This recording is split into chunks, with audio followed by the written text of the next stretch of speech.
علماء باندې حکم بیدار شي دغه منکرین حدیث رسول الله دغه ګستاخانو مقابله وکاو خپنه به کو په علمي میدان کې به کو ان شاء الله العزيز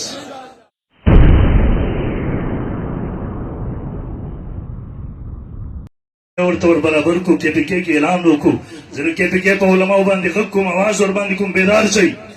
تاسو پښتنه ګمراه کیږي د ارتداد مهم دی قسم دی دغه ما ور باندې هر مکتب فکر د علماء فتوی راځم کړی دی پروفایل را سره دی هغه ټول ورته مرتد لیکلی دي هغه ټول ورته زنديقان لیکلی دي هغه ټول ورته کافران لیکلی دي په دا پښتون ایریا کې د ارتداد مهم شروع دی خپل ورځ خپل اجلاس کړی دی هغه کې ما تر میډیا په ذریعہ سره دمکی پرې خدا بي سي سي بي باندې هم کړل دي سي سي بي سره پلان کې زمونږ پلان دنیا نه تللې زمونږ پلان نه ماف کې غیا دی ستا پلار چې امام بخاری په قبر کې وغه نه معاف کړي ستا پلار چې امام مسلم په قبر کې وغه نه معاف کړي ستا پلار چې محدثین ټول د دنیا نه 100 کاله شوي دي تللی دي هغه مقدس شخصیات هغه د ملک قانون دی مقدس شخصیاتو پسې توهین کول مسلم شخصیاتو پسې استهزاء کول دا خو قانونا جرم دی ستا پلار ټول عمر په دغه جرم کې اخته ستا د پلار هغه ویډیوګانې چې د رسول الله په حدیثو پسې استهزاء کړې ده روحي کړی دا خو تر اوسه پورې په دا میډیا موجود دي په رب کعبه قسم زنم د دغه کانفرنس په توسط سره خپل اواز ورته ورسول غواړم تر څو پورې چې ستا جبه کلاوي ستا د پلار کتابونه په دا معاشره کې وي دغه دا ویډیو کلیپونه وي هغه زما د پیغمبر محمد رسول الله په حدیثو پسې استهزاء کوي هغې ته دا مجوسو خبرې وایي انشاءالله بیا که زما د سر په قیمت سره به وي ستا پلار به هم زه یادوم تابم زه یادوم زه به د ارتداد د دغه مهم مقابله کوم نعره تکبیر عقیده ختم نبوت ناموس رسالت حضرت مولانا مفتی ندیم محمودی صاحب ستا پلار د دنیا نه لاړو قبر په خاورو کې دی تای کلیپونه وسره وایستله به هم بس پلار به وي ویره په دا امت کې وایي د 1400 کالو نه داسې یوه مسله راهیجله چې هغه د قرآن نه صراحتن خلاف دی نو عزیزه تاسو ته وایم دا ممکن ده کیدای شي چې 1400 کاله یو مسله غلطه وه د پلار ته نوي وحي راله اوس هغه ټیک کړي مونږ ته خو د قرآن الفاظ هم راغلي دي په تواتر سره د دې معنی هم راغلې ده دغه الفاظ هم هغه معتبر دي کوم چې 1400 کاله په تواتر سره راغلي دي د ده معنی هم هغه معتبر دی کوم چې 1400 کاله په تواتر سره راغلې ده کہ مرزا غلام احمد قادیانی پورته شوی هو هغې د قرآن په معنی کې د ګړبړ کولو کوشش کوو د تعویل کوشش یې کوو د امت علما حقاني علما مخې ته ولاړو نن هم د دغه کانفرنس په ذریعې سره تا ته ویل غواړم ستا پلار هم د دنیا نه تللی دی په دغه ارمان به تم خاورو ته لاړ شي د قرآن په معنی کې د تحریف کولو اجازت به تا ته کله مونږ درنه کړو انشاءالله مونږ چې دا څه مسله وي پلار یې وي ویل که زه دا مسله وکړم څوک به مې سر خاورې کې دلته ټول شو کله چې د ښکارو ګستاخیانې شروع کړې بیا لاړو مونږ خو د دې څیز نه یو خیر نه د حکومت کار دی چې چاله سزا ورکړي عوامو له قانون په لاس کې اخیستلو اجازه نه ورکوو لیکن ستا پلار خپله باندې خلکو ته ویې ویل که زه چېرته ګستاخ یم خو راشه ته به غازي شې وبې مې ولې نو بیا ته ولې چغې لګې پلان کې نه انصاف غواړم پلان کې نه انصاف غواړم پلار یې ویل 12 ایتونو خلاف د 1400 کاله به د امت کې راچلېدلې ده فقها نه پوهېدله دا د حدیثو خلاف ده دا د قرآن نه خلاف ده محدثین نه پوهېدل مفسرین نه پوهېدل متکلمین نه پوهېدل علما نه پوهېدل غازیان نه پوهېدل مبلغین نه پوهېدل او مسلمانانو عقل خو تاسو دم الله درکړی دی کله چې دومره طبقه نه پوهېدله آیا په 14مه صدۍ کې به یو سړی پاسېږي یو بیا پوهېږي ولې دلته نوي وحي راځي نوی شریعت جوړ دی مونږ ته هغه مسلې سره واغسته وه ویره دا مسله چې 1400 کالو نه راهیجې ده چې مرتد قتل کوي مرتد هغه چاته وایي چې یو سړی مسلمان و بیا کافر شو مرتد زمونږ په دین کې د هغه لپاره سزا قتل ده حکمران حکومت وقت دپاره لازم دي چې دغه سړی مرتد قتل کړي من بدل دینا فقتلوه دویم نمبر ګستاخ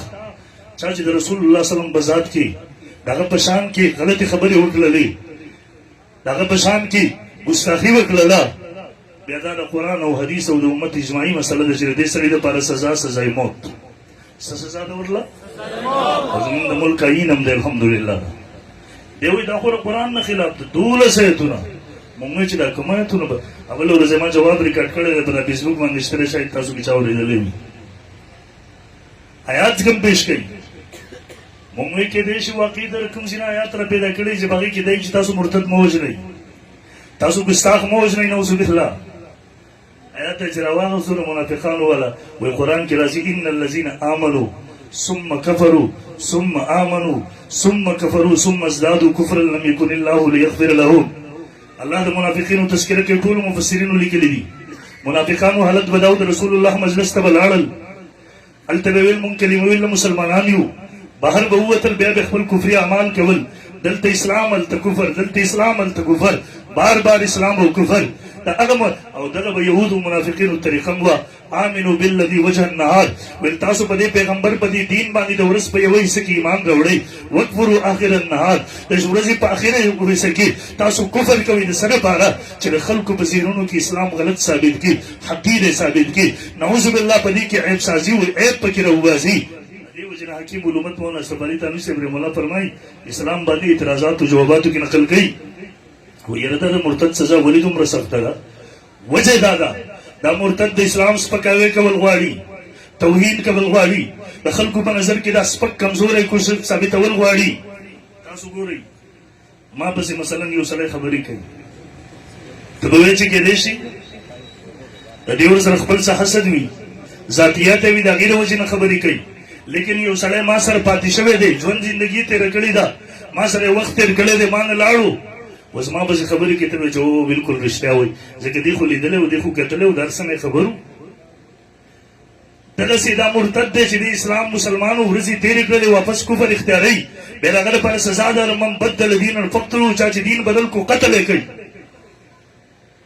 نو ما چې هغه آیات واورېدو ما ورته د ده استدلال څه وایي په دې آیات کې خو د قتل حکم نشته دی نو ما ورته خو نه پیم پکې نشته دی دا هم پکې نشته دی که نه چې تاسو یې مه قتلوئ دویم نمبر دا دی دا علماء کرام ناست دي عدم ذکر عدم شی لره خو مستلزم نه وي دریم دا ده که دلته نشته دی په نورو آیتونو کې خو شته دی که نه هلته ما آیات پیش کړی د مفسرینو حوالې مې پیش کړي دي حافظ ابن تیمیه رحمه الله مستقل کتاب په دا عنوان لیکلی دی صارم المسلول په نوم هغه د قرآن آیتونه یې راجمع کړي د دې نه معلومیږي چې مرتد هم قتل کوي ګستاخ هم قتل کوي بخاری شریف کلاو که واقع د ورنیید هغه خلکو چې ایمان راوړو واپس لاړل کفر یې وکړو هغه نبي علیه السلام راوستله قتل یې کړله روایت کې پخپله راځي کفرو بعد ایمانهم هغوی د ایمان نه وروسته کفر کړی نور جرمونه یې کړي لیکن یو دا و نسائی شریف کې حدیث موجود دی من بدل دینا فقتلوه روایاتو ذخیره موجوده ده او بیا هم ده په سمجھ نه راځي ګستاخ وایي د څنګه قتل ما ورته ویل چلو که په دې آیات کې نشته ستا په قول په قرآن کې نشته دی نو حدیثو کې وشته دی که نه چلو په قول ستا په قرآن کې نشته دی حدیثو کې وشته دی که نه ما ورنه یو تپوس کړی و ما ورته ملګریه ته چې دا کوم جمعې په منځ کې تا دا بکواسات وکړله ته ولاړ وې د جمعې د منځ ته منځ دې وکړو نو په دې قرآن کې د منځ حکم خو شته دی لیکن د رکعتونو ذکر خو نشته دی دا د رکعتونو ذکر خو په حدیثو کې شوی دی که نه بیا چې ته وایې قرآن کې نشته دی د مرتد د قتل حکم هم په حدیثو کې شته دی د ګستاخ هم شته دی ته لږ بخاري شریف اوچت کې صحیحینو کې روایت موجود دی کعب بن اشرف ګستاخي وکړله محمد ابن مسلمه کور ته ورغلی هغې د کور په درشل باندې د الله د پیغمبر په حکم د هغه سټ یې کټ کو سر یې د ترې نه جدا کړلو او ابو رافع بخاري کې حدیث موجود دی ابو رافع ګستاخي وکړله الله د پیغمبر صحابي عبدالله ابن عتیق کور ته ورغلی هغه د خپلې ښځې بچو سره پروت و هغه ځای کې په توره باندې و په منځ یې ټوکړه 120 ساله بوډا په 120 ساله عمر یې دی ګستاخي یې وکړله رسول الله صحابي ورغلی په خپل کور کې په بستره باندې قتل للو البدایه د حافظ ابن کثیر اوچتګه مکه مکرمه پته شوله د عمومي معافۍ اعلان وشولو په دغه ځای کې هغه سعد ابن ابي وقاص رضی الله عنه صحابي رسول فرمایي ویل د عمومي معافۍ اعلان وشولو لیکن د اتو کسانو ډوبونه واغستله دا ګستاخانو شپږ پکې سړي او دوه پکې زنانه وي د الله پیغمبر وفرمیل اقتلوهم وان وجدتموهم معلقین باستار الكعبه دیو قتل کوي اگر کله کعبې په خلاف پسې ځوړند بیا بوځئ څه وجه ده د الله پیغمبر د ګستاخ د قتل حکم د هغه کور په درشل کې کړی دی د هغه د ښځې سره په بستره کې کړی دی د هغه په کوڅه کې کړی دی د هغه په بازار کې کړی دی حتی چې خانه کعبه کې هم کړی دی د خانه کعبې په خلاف کې هم کړی دی ابو داود شریف کې حدیث موجود دی الله د پیغمبر صلی الله علیه وسلم دربار لګېدلی و یو د قتل مقدمه راغله الله پیغمبر دا چا قتل کړی دا یو نابینا صحابي پاسېدو یو نابینا صحابي پاس الله رسول ما وجلی ولې دې وجلو پلان کیا الله پیغمبره ستاسو ګستاخی به کوله دې دې کې نه زمانه ملغلرو په شان دي دوه سپین سپین خسته بچي مو لیکن چې ستاسو ګستاخی وکړه به مینه شو برداشت کولې والایمان لا يؤمن احدكم حتى اكون احب اليه من والده وولده والناس اجمعين الله د پیغمبر په محبت باندې تر څو چې یو چا ټول محبتونه ټول تعلقات ټول رشتې نه قربان کړي تر هغه وخت پورې د مسلمان نشي کېدلی تر هغه وخت پورې د اهل نشي کېدلی چې د مؤمن مسلمان ویلی شي الله پیغمبر پاسې بیا مې په خپل خنجر ولکار تمام کو وی فرمایل اشهدوا ان دمها هدر تاسو گواه اوسئ د دې وینه هدر ده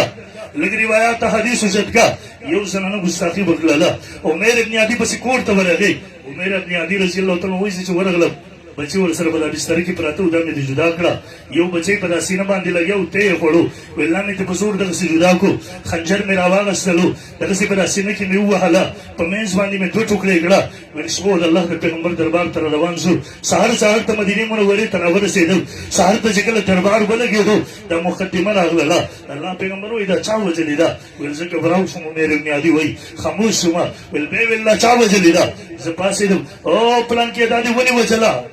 فرموت د الله پیغمبر اشعار به ول تاسو مستخی به کولا الله پیغمبر بیا عجیب جمله ارشاد فرمایل اذا احببتم ان تنظروا الى رجل نصر الله ورسوله بالغيب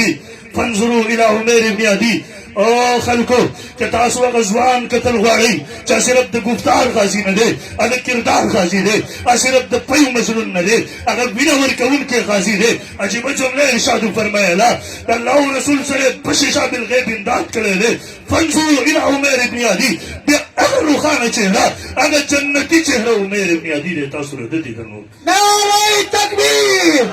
عقیده ختم نبوت گستاخی ایک سزا یقینا ستاسو له چار سری خلق نن دغه حدیث د رسول الله صلی الله علیه وسلم مصداق بل دی وسلی گستاخی وکړه تیر ورځو ستاسو له چار سری مسلمانان په بهادری سره ودرېدل داغي تعقیب وکړو ستاسو له تحصیل امیر صاحب حضرت مولانا عبدالوهاب درویش صاحب دغه سره ملګری جنرال سیکریټری مولانا سعید صاحب زوی ته مبارکباد پیش کوم چې وی د دې مقابله وکړه د عوامو قیادت وکړو عدالت پورې ورسېدل دا ملکی قانون دی 295 بی 295 سی دلته به ګستاخ ژوند او زندگی نه تیرې دا غیر پر سزا موت ده الحمدلله که مقدمه انجام ته ورسوله تاسو ر 400 مسلمانان عمر ابن عدي ته رسول الله صلی الله علیه وسلم د خوشالۍ اظهار کړو فرمایلیو که جنتی چهره کتل غواړئ بیا تاسو دغه وګورئ تاسو ر 400 مسلمانانو غیرت وکړو نم وکړو تاسو د بیداری مظاهره وکړه د جمعې په ورځ باغ علاقې کې جلسه وه هلته هم زه ورغلی وم تاسو ټولو ته وایم تاسو نن د دې قابل دی چې مونږ ووایو هغه جنتي چهرې دغه دي الحمدلله خو امید ساتو چې انشاءالله آینده به مونږ بیدار یو د رسول الله ګستاخ به په قانوني طریقې سره انجام ته رسو پانسي په ګاډ به ودرو انشاءالله درو به انشاءالله او حکومت نه مطالبه کوو دا قانون مؤثر کوي څنګه چې ګستاخانو د سزای موت سزاګانې اورېږي همدغسې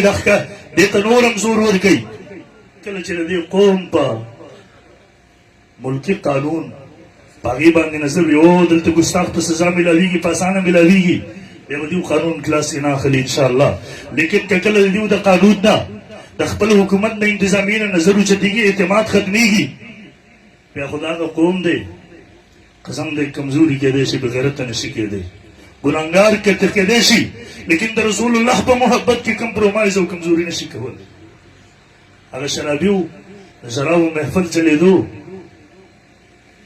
دم شراب څکلي وو مسلمانو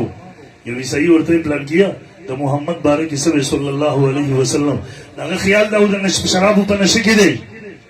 خیال یې دا و کېدی شي بدرد ووایي پاڅېدو پسې یو شی اوچت کو پر اثر یې ویشتلو ورته بدبخته زه ګنهګارم صحیح خطاکارم صحیح سیاحکارم صحیح لیکن محمد رسول الله خو زموږ اخرنۍ سهاره ده بدبخت هغه اخرنۍ سهاره هم رانه اخیستل غواړي موږ به د هغه سهارې حفاظت کوو دا چاته ورکول نه غواړو انشاءالله تاریخ هم ګواه دی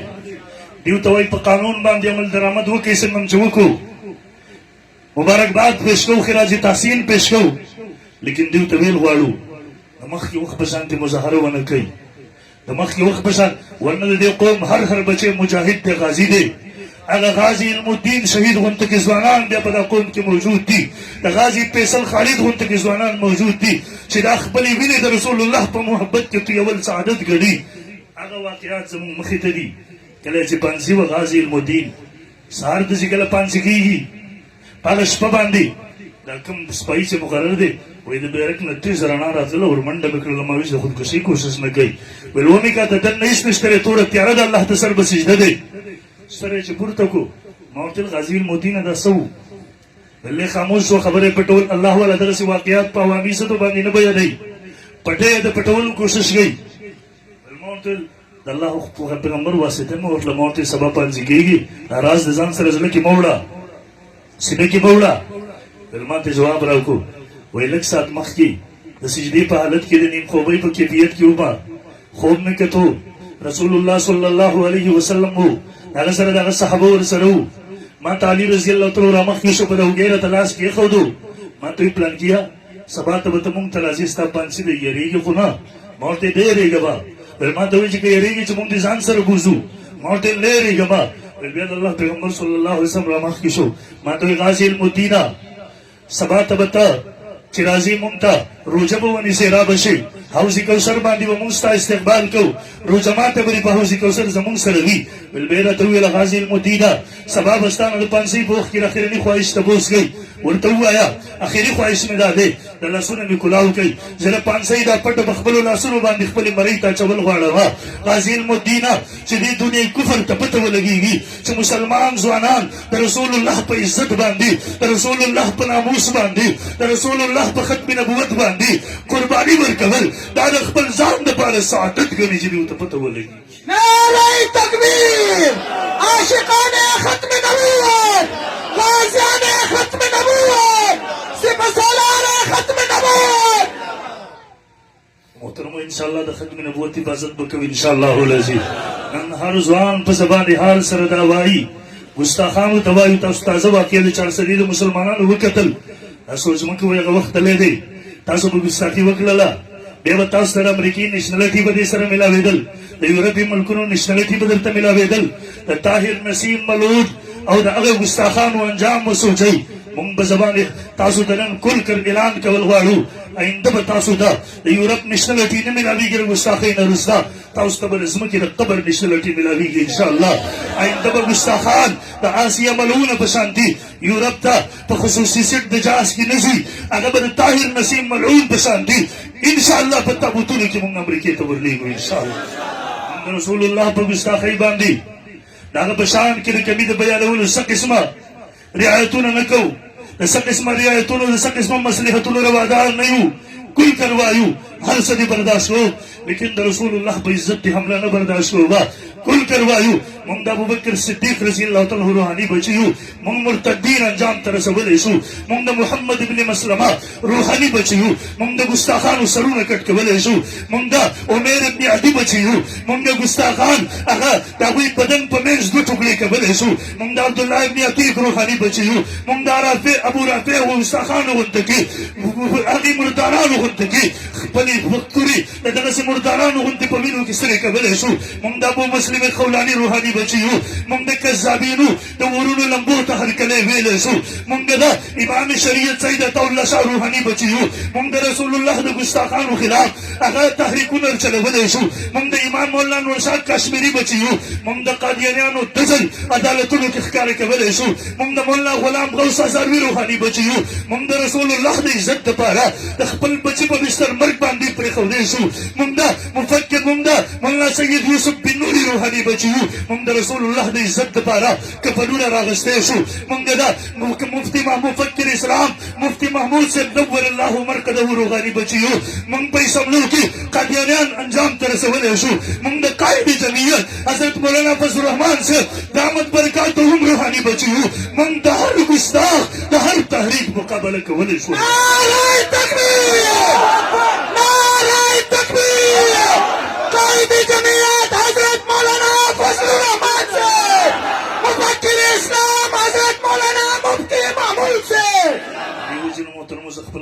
ختموم سره بیا اخر کې یو ځل خپل علماو ته درخواست کول غواړم په دا میډیا باندې تاسو کتلی شئ منکرین حدیث خپل صفونه مضبوطوي د علماو ذمه داري ده چې اواز ولګوي ځوانان ګمراهۍ طرف ته روان دي د ارتداد مهم دی خاموشي ورباندې ګناه ده اواز ورباندې اوچتول دا ضروري دي فرض دي مقابله وکړئ ودرېږئ او خپل انتظامیې نه هم زه مطالبه کوم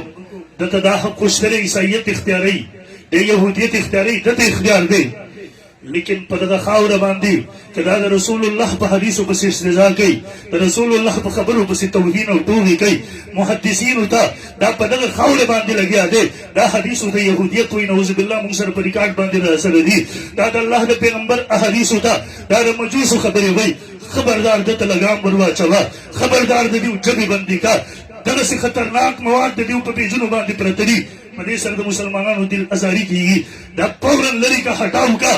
تا ته ویل غواړو د انتظامي ذمه داري ده چې دغسې خلک انجام ته ورسوي او خپل علماو باندې غږ کوم بیدار شي د دغه منکرین حدیث د رسول الله د دغه ګستاخانو مقابله به کوو خپه نه به کوو په علمي میدان کې به کوو انشاءالله العزیز